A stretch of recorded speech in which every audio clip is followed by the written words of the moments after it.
So, recall that North Korea started sending troops to Ukraine to fight on behalf of Russia. And when these guys first got there, they had no training. Uh, they were terrible, and they were getting killed the second they stepped foot on the battlefield.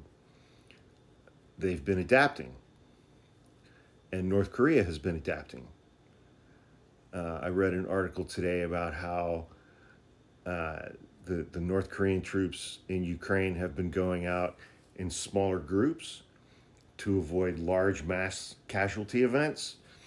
They're poking and prodding at the enemy rather than just saying, "Here we are," and charging at them all at once and just getting mowed down.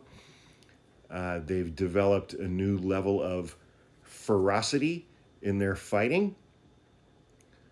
Uh, they've greatly improved their marksmanship skills. They're shooting drones out of the air, and they're fighting more ferociously than most Russian soldiers.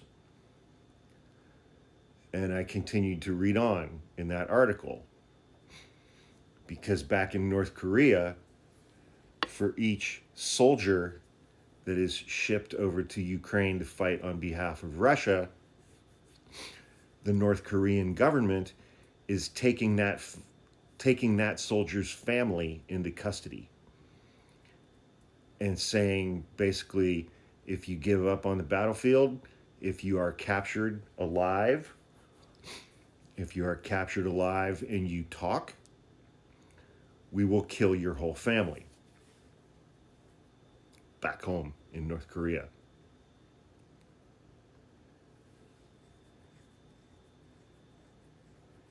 And the article that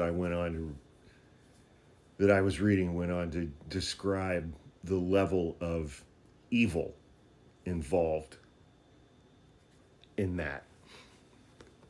Evil on the part of North Korea and its government, uh, and evil on the part of Vladimir Putin and the Russian military.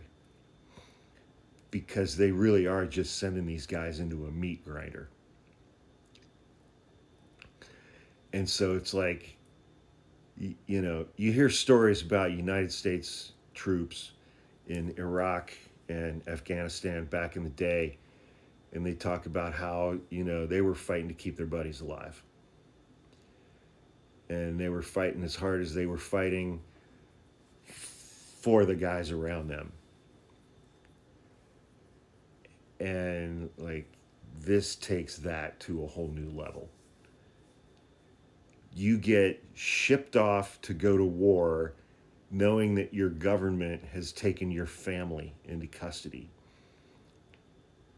And if you don't fight with honor, or if you surrender, or if you get captured, your own government is going to kill your family.